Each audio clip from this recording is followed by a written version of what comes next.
C'est une initiative qui vient à point nommé pour combler un gap important, un déficit d'enseignants-chercheurs de haut niveau, mais aussi de résoudre le problème de disparité par rapport à la représentation des femmes au niveau du système de l'enseignement supérieur. Cette bourse ou bien cette initiative qui nous permet de donner des bourses spécifiques, ciblées, va nous permettre d'atteindre les objectifs de ce programme qui est de promouvoir l'accès des femmes au diplôme de doctorat. Je suis Sarah Kamara, j'ai un PhD en sciences de l'environnement et je viens d'être inscrite sur la liste RAFMA du CAMES en tant que maître assistant. J'évolue dans des questions d'environnement, évaluation environnementale et changement climatique.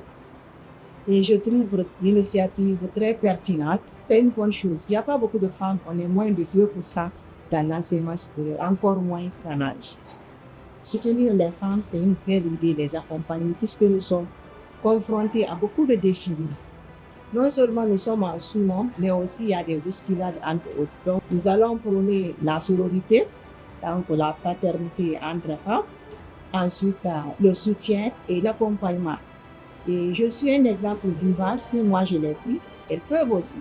C'est pas associé, mais il faut de la persévérance, beaucoup de courage et aussi beaucoup d'accompagnement de la part des autres femmes. Nous sommes là, nous allons tirer beaucoup d'autres femmes, beaucoup de jeunes filles sont là, ils veulent aller vers les sciences de l'éducation, les sciences de l'environnement, d'autres sciences.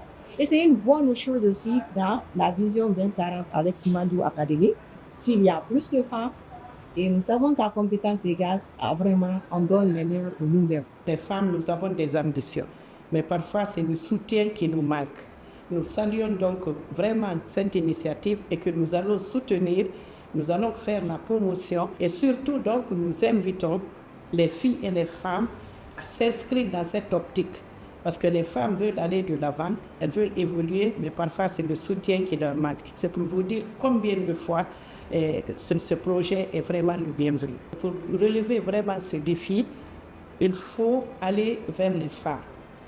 Il faut leur expliquer l'importance de ce projet et il faut les encourager à s'inscrire dans cette optique.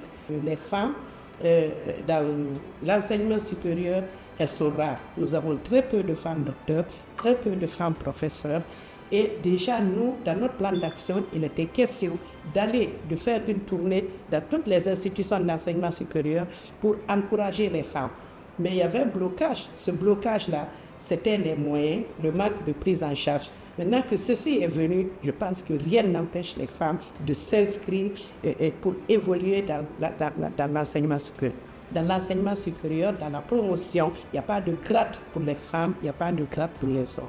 Tout le monde doit évoluer de la même manière, tout tôt ou tard.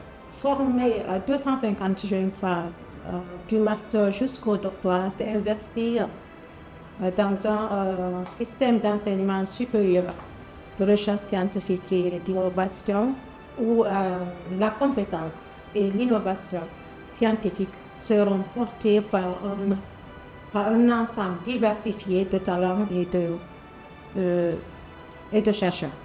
C'est un défi stratégique pour moi, en tout cas, puissant pour transformer en profondeur la participation des femmes dans la production et la transmission des savoirs, à condition qu'il y ait un accompagnement cohérent, structuré et soutenu sur le long terme. Parce qu'on ne va pas, c'est depuis la licence, après la licence, c'est le master et le doctorat. Donc on sait que ce n'est pas facile d'arriver au doctorat si on n'a pas les skills nécessaires par rapport à ça. Quand on fait un programme spécialement pour les femmes, 250 PhD, quelqu'un qui ne connaît pas l'environnement peut penser que c'est petit, mais même 50 PhD déjà c'était beaucoup, 250 PhD pour les femmes. J'avoue, c'est un grand défi pour les femmes enseignantes, c'est un grand défi pour nos étudiantes. Et c'est un grand défi pour nous en même temps que justement ce programme-là, parce qu'il ne s'agit pas de lancer 250 PhD d'ici 2035. Faut-il qu'on ait ces femmes-là qui vont le faire, qui soient encouragées, qui soient bien qui soient bien encadrés, qui soient bien motivés pour le faire. Donc, j'apprécie beaucoup ce programme-là et nous comptons, dès après le lancement, je crois que nous allons nous mettre à la tâche pour faire les bouchées doubles, encourager déjà nos étudiantes. Il y en a qui n'ont pas le master encore, on parle déjà du PhD.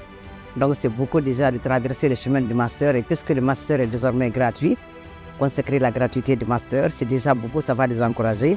Et des PhD en plus, je pense que les étudiants que nous allons viser, on ne peut pas les abandonner seuls dans un gros navire comme ça là.